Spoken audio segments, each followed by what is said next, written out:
Hello, hello, West Ham Network. It's Holly, and I'm here with your Hammers headlines for today, Wednesday, the 13th of August, run in association with KUMB.com. Now, today for you, we have got the latest updates on Mateus Fernandes, our pursuit of Jacob Ramsey coming to an end by the looks of things, and Antonio's interview with the Evening Standard on club loyalty. Now, while that intro runs, make sure you head to the comment section to see what everyone else is saying. Hit that thumbs up button, and of course, make sure you've subscribed. Let's go.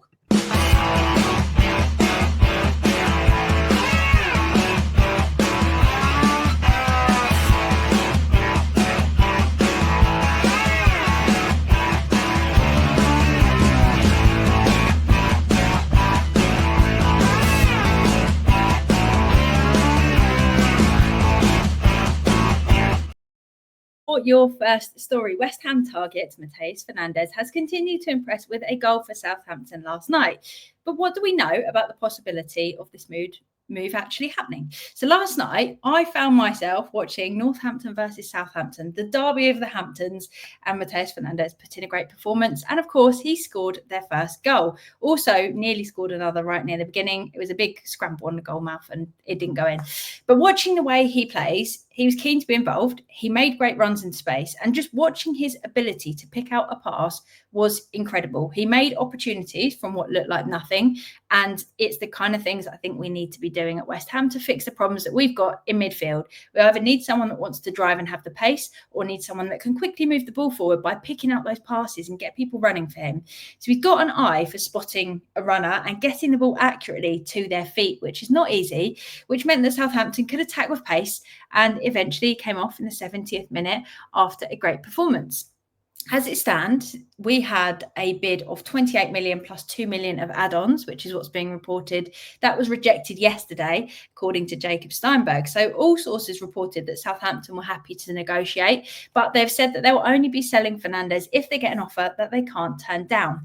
As we've seen yesterday, they need him. I'm sure Will Still will be looking to keep him so that they can perform well in their league, and we would love to bring him in so that we can perform well in our league. It's thought that what they think he's worth could be around 50 million, but Southampton manager and West Ham fan Will Still will, of course, be looking to keep him in order for them to have a good season. Interestingly, late last night, it broke that Southampton were looking to bring in Will Salthouse players Jack Rodoni, I believe his name was, from Coventry. He's a centre mid, suggesting that they could be out there looking for a replacement for Fernandes should he leave. But can we get this one over the line? Talks are said to be continuing. Can't speak today. And it's one that I'm definitely really keen for us to bring in. But 50 million, it sounds a lot in my opinion. It really does, especially seeing as we never know what he's going to be capable of. It's not like he's proven at Premier League level. But let me know your thoughts in the comments. I'm going to be back later to respond. For your second story, West Ham target Jacob Ramsey looks as though he will not be coming to West Ham despite our best efforts. Fabrizio Romano has said that Newcastle are indeed closing in on making the deal happen, with an agreement almost done yesterday for a £40 million package. He said that the clubs are finalising a deal before there's an official here we go. And he also added that despite a West Ham approach, Jacob Ramsey only wants Newcastle, which was the general feeling that was kind of out there anyway. We were just wondering whether we could convince him to come to us.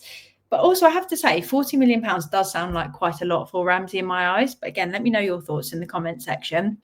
And the BBC are also reporting that he's in those advanced negotiations with Newcastle. So it sounds as though it's in the final stages. It's decided the player wants them, they want the player. And therefore, our pursuit of Jacob Ramsey could well be over.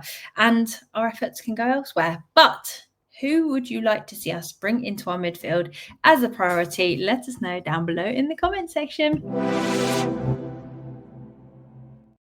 For your final story, Antonio did an interview with the Evening Standard, and there were certainly some takeaways from it. So he started by saying, people are going to love it or going to hate what I'm going to say. So we knew it might be a controversial one, but he went on to speak about the lack of loyalty within football, clearly quite frustrated still that he wasn't offered the same kind of contract that he wanted, and he was never feeling like he was West Ham's priority. Obviously, we know at West Ham we did try to replace him many times, and it ended up failing miserably, and back he came. So I understand that there must be frustration from his side that we never just appreciated him for what he could do.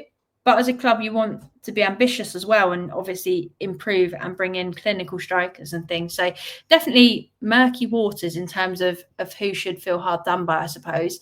But he said, as a player, loyalty in the game has really gone. Obviously, I was at West Ham for 10 years. That loyalty doesn't just last anymore. And I feel rightfully so. So he agrees. Because at the end of the day, clubs no longer treat players like they used to either. And then he went on to add, why should the player be loyal to a club? I understand being loyal to fans, but being loyal to a club when he's going to try and better himself and better his life and achieve things he's not going to achieve at another club. They didn't stop there. He said that players will meet to clubs, and as soon as they start going stale, it's time to sell or throw away, adding, it is all about money and how much money they can make for the club. The club is going to think about the money side of things, then why shouldn't a player? And it really does bring up a huge conversation around the promises that players and clubs have between them. Because if you or me signed a contract for a job and it had a set period of time that you'd be working for, you would be expecting to fulfill that, and they would be expecting to fulfill you to pay you as long as you fulfilled your job expectations.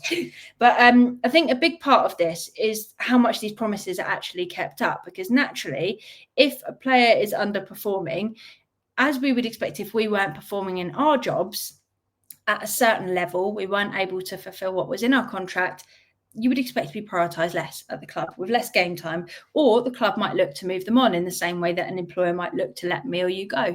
So it's a real topic of debate, because as much as you can talk about players being treated like pawns within a game, when the big clubs come knocking or a new opportunity arises, players are also the first to put in transfer requests, refuse to play, despite long-term contracts or however many years they might have left at the club they're currently at. For example, how could us push the move to Spurs? But I'm really interested to hear your thoughts on this topic, because it definitely does divide opinion. But let us know what you think down below in the comment section. So there you have it. Those have been your Hammers headlines for today. But head over to my video from earlier today where we asked you for your 25-26 season predictions and put them in that comment section, because we're going to be reviewing your predictions towards the end of the season and looking at how close we actually got and comparing hopes at the start of the season versus reality at the end. You'll see that I'm still trying to keep my positive approach to it all, but I'm probably wrong. That is all from me for now. Excuse the dodgy eye. I hope it will be back to its normal size very soon, because it's very annoying looking out of an eye and a half. But that is all from me. So thank you so much as always for watching. If you haven't already, please hit the thumbs up button, leave your comments down below in the comment section, and of course, make sure you've subscribed. That is all from me for now. Thank you so much. Have a great day. And until next time, from me and from KUMB.com, come on you Irons.